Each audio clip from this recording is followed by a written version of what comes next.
আপন ভেবে কাউকে মনের সব কথা বলো না। এমন এক সময় আসবে সে তোমাকে তোমারই কথা দিয়েই আঘাত করবে। মনে রাখবে, খারাপ অবস্থা যখন আসে তখন নিজের লোকও মুখ ফিরিয়ে নেয়। আরও একটা কথা বন্ধুরা, আমার মনে হয় যে কোনো পরিস্থিতিতে কেউ যদি মুখ ফিরিয়ে নেয় ঠিক আছে, কিন্তু কাছের মানুষ যখন মুখ ফিরিয়ে নেয় না, তখন কিন্তু মনে অনেকটা কষ্ট আসে। প্রথমের কথাগুলো একটু তেতো হলেও বাস্তবিক কথাই বললাম, তো যারা বাস্তবিককে মেনে চলো অবশ্যই কথাগুলোও মেনে চলবে। তো বন্ধুরা চলো, আজকে আমি কিভাবে চিকেন বানাচ্ছি তোমাদেরকে শেয়ার করব, চলে এলাম। তো প্রথমেই দেখতে পেলে চিকেনটাকে ভালোভাবে ধুয়ে তেল দিয়ে নিলাম, হলুদ, লঙ্কা গুঁড়ি, লবণ পরিমাণ মতো, আর সঙ্গে দিয়েছি কাঁচা পেঁয়াজ আর টমেটো কুচি। তো ভালো করে একদম মাখিয়ে নেব। মাখিয়ে আধা ঘন্টার জন্য আমি রেখে দিচ্ছি। তো বন্ধুরা তোমরা কিভাবে বা কেমনভাবে মাংস রান্না করো বাড়িতে ঘরোয়া পদ্ধতিতে অবশ্যই আমাকে এই ভিডিওতে কমেন্ট করে জানিও। তো সকলকে ইন্ট্রোটা দেওয়া হয়ে উঠলো না। তো বন্ধুরা তার আগে বন্ধুরা ইন্ট্রো দেওয়ার আগে বলি, আলু যদি কেটে নিয়েছো আলুগুলো ভেজে নিবে প্রথমে লাল লাল করে। তো সকলকে জানাই আমার ছোট্ট পরিবার সোমা লাইভ ব্লগে এখনও যারা স্বাগত হওনি সকলকে স্বাগত জানাই, আর চ্যানেলটাকে ফলো করে দিও আর সাবস্ক্রাইব করে সোমা দিভাইয়ের পাশে থেকো। ভিডিওগুলো যদি ভালো লাগে প্রতিদিনের ডেইলি ব্লগ অবশ্যই নতুন নতুন ভিডিও পেয়ে যাবে। আর আমাকে যদি কেউ ভালোবেসে থাকো অবশ্যই লাইক কমেন্ট করে দিদিভাইয়ের পাশে থাকবে, এই আশা রাখি বন্ধুরা। আরও একটা কথা, যারা আমার প্রতিদিনের ডেইলি ব্লগ দেখতে চাও তাদের উদ্দেশ্য করে বলি, তোমরা তো নিশ্চয়ই জানবে যে আমি প্রতিদিন কোথা থেকে ভিডিও করে তোমাদেরকে প্রেজেন্ট করি।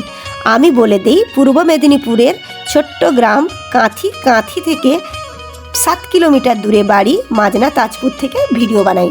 তো বন্ধুরা আর কোনো অসুবিধা থাকলো না, কনফিউশন দূর, দিদির বাড়ি কোথায়। তো ভিডিওটা কে কে আছো একটু লাইক কমেন্ট হবে নাকি, হয়ে যাক।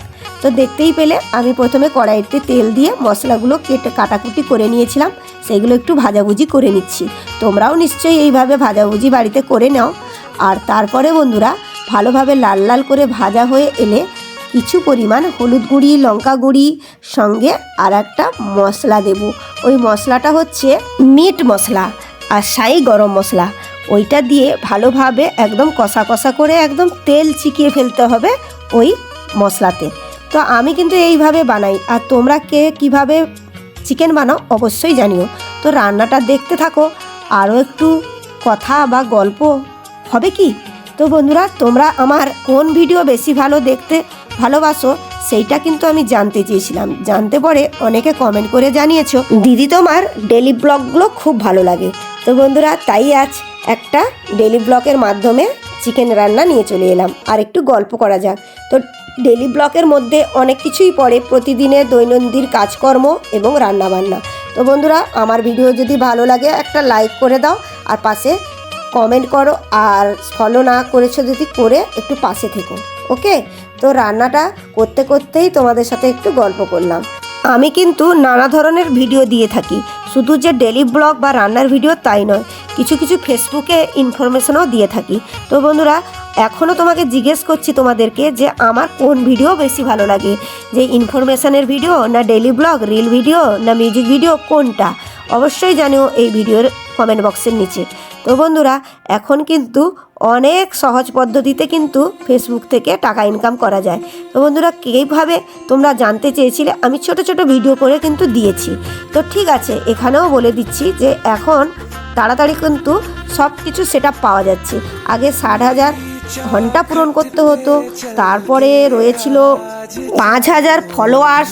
তো 5,000 ফলোয়ার্স তো লাগবে, 60,000 ঘন্টা তো লাগবে, কিন্তু এইগুলো আর দেখাচ্ছে না। তাই তোমরা খুব চিন্তিত হয়ে পড়েছো, কোথায় গেল আমার সেটআপ থেকে কি উড়ে গেল? না বন্ধুরা, নতুন আপডেট আসতে চলেছে 2025-এ। তাই ফেসবুক কি বলতে চাইছে আগাম একটু সুবার্তা দিয়ে যাচ্ছে। তো এখন আরও একটা সহজ পদ্ধতিতে টাকা ইনকাম করতে পারো, যারা ভিডিও এডিট করতে পারো না, ভিডিও বানাতে পারো না, তাদের জন্য এই কথাগুলো গুরুত্বপূর্ণ। কি বলো তো বন্ধুরা, তোমরা প্রতিদিনের কিছু না কিছু ফটো তো তুলতেই থাকো, তোমাদের গ্যালারি একদম ভর্তি হয়ে যায় মোবাইলে। তো মোবাইল থেকে নিজেদের কিছু ছবি তুলে 4-5টা ছবি পোস্ট করতে থাকো। পোস্ট করতে থাকলে ফেসবুক থেকে কিন্তু সেখান থেকেও আর্নিং করা যায়, ফটো থেকেও আর্নিং হয় বন্ধুরা। তোমরা ভাবছো শুধু ভিডিও থেকে আর্নিং হয়, না, ফটো থেকেও আর্নিং হয়। তো তোমরা ফটো যদি 4-5টা রেগুলার পোস্ট করতে থাকো, সেখান থেকেও বোনাস পয়েন্টে তোমরা টাকা ইনকাম করতে পারবে। তো বন্ধুরা, কোন উপায়গুলো সবথেকে ভালো বলো তো?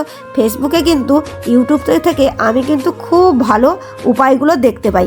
কেন বলো তো? ইনস্ট্যান্ট রিল রয়েছে, বোনাস পয়েন্ট রয়েছে, স্টার অপশান রয়েছে, পার্টনারশিপ অপশান রয়েছে, কত কিছু দিয়েছে ফেসবুক। এখান থেকে রোজগার করার কতগুলো আইটেম কিন্তু বেছে দিয়েছে, কিন্তু বেছে নিতে হবে তোমাকে। তোমরা কিভাবে কাজ করবে সেটা তোমার নিজস্ব ব্যক্তিগত ব্যাপার। বন্ধুরা, ফেসবুক কিন্তু অনেক রাস্তা খোলা রেখেছে। তো অনেকে কিন্তু সাবস্ক্রিপশান বটনটা পেয়ে গেছে, তো আমি কিন্তু এখনও পাইনি। তো বন্ধুরা, তাতে কি যায় আসে? ধৈর্য ধরলে সফলতার ফল অবশ্যই পাবো। আর অবশ্যই মিষ্টি ফলটা পেতে হলে একটু কষ্ট করতে হবে আর ধৈর্য রাখতে হবে। কি বলো বন্ধুরা? দেখো বন্ধুরা, তোমাদের সাথে সুন্দর সুন্দর কথা বলতে বলতে আমার কিন্তু রান্নাটা হয়েই এলো। দেখতে পাচ্ছ কীভাবে মাংসটা কালার এসছে আর কীভাবে ফুটছে। আমার তো একদম জিভে জলই চলে এলো, কখন গরম গরম ভাতে মেখে খাবো। বন্ধুরা, আবারও কিন্তু ওই সানরাইসের মিট মশলাটা উপর থেকে কিন্তু আমি দিয়ে দিচ্ছি। দিয়ে দিলে সেন্টটা কিন্তু জব্বর থাকবে। কিন্তু দেওয়ার পরে বন্ধুরা একদম ঢাকা দিয়ে দিও। ঢাকা দিয়ে তারপর রান্নার শেষে কিন্তু খোলো।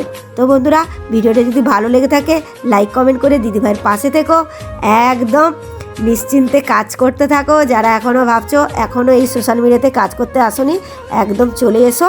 ভালো ভালো ভিডিও বানাবে, প্রেজেন্ট করবে, ফেসবুকের কাছ থেকে তোমার অর্জন করা সম্মানটা ছিনিয়ে নিবে। তো বন্ধুরা, টাটা, বাই।